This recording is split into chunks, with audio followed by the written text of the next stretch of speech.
Pemirsa, 9 hakim konstitusi tengah menjadi sorotan karena perkara sistem pemilu yang kini sedang disidangkan.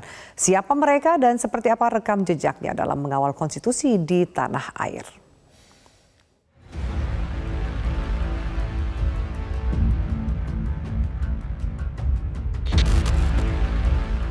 Harus tegas dikatakan, masa depan demokrasi Indonesia ada di pundak 9 hakim konstitusi. Karena mereka adalah the guardian of constitution. 9 hakim konstitusi ini diusung oleh 3 lembaga, yakni Dewan Perwakilan Rakyat atau DPR, Presiden, serta Mahkamah Agung. 3 hakim yang diusul oleh DPR diantaranya Arief Hidayat. Ia telah 2 periode menjadi hakim konstitusi, terhitung sejak tahun 2013 lalu.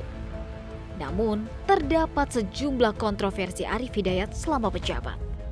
Pada tahun 2016, Arief sempat dikenakan sanksi etik berupa teguran Dewan Etik MK.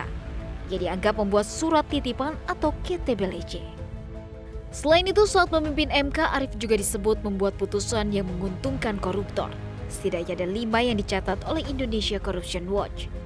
Selain Arief, hakim konstitusi lain yang merupakan usul DPR ialah Wahidudin Adams. Mantan Dirjen Peraturan Perundang-undangan Kementerian Hukum dan HAM ini akan mengakhiri masa jabatannya pada tahun 2024. Dan Hakim Konstitusi terajar Guntur Hamzah. Ia ditunjuk DPR RI pada akhir tahun 2022 lalu sebagai Hakim Konstitusi menggantikan Aswanto yang dicopot oleh DPR. Guntur sendiri bukan sosok baru di MK. Sebelum terpilih menjadi Hakim Konstitusi, ia lebih dulu menduduki kursi Sekjen MK. Lembaga pengusul hakim konstitusi lainnya ialah Presiden RI. Ada 3 nama hakim yang dilantik oleh Presiden Joko Widodo. Di antaranya Saldi Isra, ahli hukum tata negara itu ditunjuk Jokowi menjadi hakim konstitusi pada tahun 2017 lalu. Kemudian Eni Nurmadingsi, satu-satunya hakim konstitusi wanita ini menjabat sejak 2018 hingga 2023 nanti. Terakhir Daniel Yusmik Pancastaki-Foh.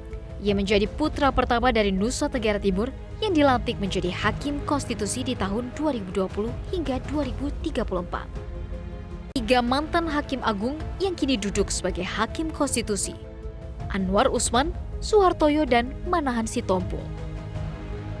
Nama Ketua MK Anwar Usman tentu tak asing. Ia adalah ipar Presiden Jokowi. Mantan Hakim Agung itu juga menjadi hakim yang paling lama menjabat sebagai Hakim Konstitusi. Terhitung sejak 2011 lalu, ia dilantik oleh Presiden Susilo Bambang Yudhoyono.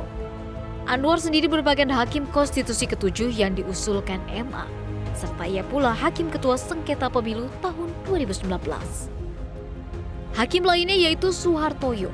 Ia dikenal sebagai Ketua Majelis Hakim yang memimpin sidang kasus korupsi simulator SIM Joko Susilo yang kala itu divonis ringan 10 tahun penjara. Dan terakhir Manahan Sitompul.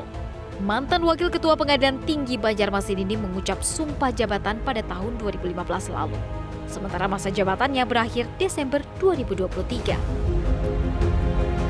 9 hakim konstitusi tersebut kini menjadi sorotan karena perkara sistem pemilu yang sedang mereka sidangkan. Bila konsisten dengan pendiriannya, para hakim konstitusi semestinya menolak gugatan tersebut. Tim Liputan MGN.